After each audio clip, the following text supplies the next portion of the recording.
एक मुल्क है, उसका अजीब कानून है। कानून क्या है? वहां के लोग जो बादशाह बनाते हैं उनका नियम अलग है, दस्तूर अलग है। कैसे? सारे मुल्क के जो उस कंट्री के लोग हैं, वो उनके जो बड़े बड़े लोग हैं वो सरहद पर जाकर खड़े हो जाते हैं उनके साल की पहली तारीख पर। और जो बंदा उनकी सरहद में सबसे पहले दाखिल होता है फजर में, उसको ताज पहना देते, उसको बादशाह बना देते। बादशाह बना देते, उसको लेकर के आते हैं, लेकिन उसको पहले बताते हैं कि साहब हमारे मुल्क का नियम है, जो हमारी कंट्री में सबसे पहले इस तारीख को आता है अजनबी, उनके गांव का नहीं, बाहर वाला, वो हमारा बादशाह होता है। और बादशाह पूछता है उसके बाद क्या करोगे? सबसे पहले का वो बताते भी हैं कि साल भर तक बादशाह बनाएंगे, बस साल भर के बाद ये तारीख जो आज हमने ताजपोशी की है, जब आएगी हम जंगल में ले जाकर दरिंदों के पास छोड़ कर आएंगे। मंजूर है तो बादशाह बनो, छोड़ करके आएंगे, ये भी पक्की बात है। हमेशा का नहीं बनाएंगे, एक साल बस। कौन एक साल की हुकूमत को छोड़ता है? यहाँ 4 दिन का कारपोरेटर नहीं छोड़ता। मुल्क की हुकूमत किसी को मिल रही हो तो लोग आते थे और एक साल ऐश करते थे। और ये कौम, ये जो मुल्क है, यहाँ के बड़े लोग साल खत्म होते ही उसको उठाकर ले जाते और एक भयानक जंगल में छोड़ करके आते, जहां पहले वाले बादशाहों को भी जानवर खा गए, वो दरिंदों के हवाले हो जाता था। इसी तरह एक साल आया, इनका बादशाह छोड़ करके आ गए, नया बादशाह इनको चाहिए था। बॉर्डर पर जाकर खड़े हो गए, रात भर सरहद। सुबह जैसी हुई, देखा जो सबसे पहले दाखिल हो रहा है वो एक आलिम रब्बानी था। लोगों ने कहा आ जाइए हमारे बादशाह सलामत। उन्होंने कहा ये कैसे अचानक बादशाह, मैं नया आ रहा हूं। कहा हमारे मुल्क का ये नियम है, जो सबसे पहले इस तारीख में दाखिल होता है हम ताज पहनाते हैं, बादशाह बनाते हैं। तो उन्होंने कहा, पूछा फिर क्या होता है? कहा सारे इख्तियारात आपके, जैसा चलाना है मुल्क को चलाइए, फौज आपकी, पुलिस आपकी, सारा डिपार्टमेंट आपका। कहा फिर क्या होगा? कहा साल भर के बाद हम जंगल में ले जाकर छोड़ देंगे।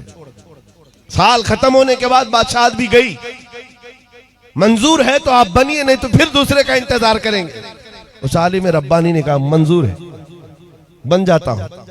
ताज पहनाया, बादशाह बनाया और बड़े धूमधाम से उसको लाया और तख्त पर बिठाया और सारे कर्रों पर और शान के साथ फौज भी, वजारत भी सब बट गई। सारी चाबियां खजाने की नए बादशाह के हाथ में। लेकिन ये नया बादशाह जो आया, इसने क्या किया? सबसे पहले दूसरे ही दिन कहा सारे मेरे बड़े वजीर सामने आ जाए। जब आए तो कहा मेरी ख्वाहिश है कि मैं वो जंगल देखना चाहता हूं जहां तुम छोड़ कर आते हो। साल भर के बाद जहां छोड़ करके आते हो वो जंगल मुझे पहले दिखाओ। बादशाह की ख्वाहिश है, एहतराम करना है, जो बादशाह कहेगा उस पर अमल करना है। ले गए लोग, जा करके देखा इस बादशाह ने तो भयानक जंगल था, बहुत सख्त तरीन जंगल है, कांटे भरा हुआ जंगल, और पुराने बादशाहों की खोपड़ियां, हड्डियां पड़ी हुई हैं, दरिंदों की आवाजें आ रही। बादशाह वापस आया। आने के बाद उसने रात को बड़े बड़ी जो वजारतें थी, डिपार्टमेंट थे, उनको बुलाया और कहा मेरे महल से लेकर उस जंगल तक एक खूबसूरत रास्ता बनाओ। 2 महीने तक खाली रास्ता ही बनता रहा और जब खूबसूरत रास्ता बन गया तो फिर बादशाह ने बुलाया वजीरों को, कहा उस जंगल में जितने कांटे के झाड़ियां हैं सबको खत्म करो, जितनी हड्डियां पड़ी हैं सबको निकालो। 2 महीने तक वो भी सफाई करता रहा। उसके बाद फिर 4 महीने गुजर गए तो बादशाह ने कहा यहाँ पर फूलों के दरख्त उगाए जाएं, खुशबूदार पौधे बसाए जाएं, और वो भी कर दिए गए। फिर बादशाह ने कहा मेरी ख्वाहिश है कि यहाँ एक अच्छा महल बनाया जाए। अच्छा महल, वो भी 2 महीने में महल भी तैयार। बादशाह ने कहा मेरी ख्वाहिश है कि यहाँ एक नाला बहाया जाए, यानी एक हाउस बनाया जाए, महल के अतराफ बागीचा लगाया गया, फूल पौधे सारी चीजें। ये बादशाह कुछ किया ही नहीं, साल भर वो महल ही बनाता रहा। जहां ये लोग छोड़ के आने वाले थे उसको बदल ही डाला, रास्ता भी अच्छा, महल भी खूबसूरत, सब कुछ बनाया। अभी 8 दिन बाकी थे, रोज इंतजार कर रहा था कि कब साल खत्म होगा, मैं जाऊंगा, छोड़ करके आएंगे। छोड़ करके आएंगे तो अच्छा ही है, जो साल भर किया था इसने।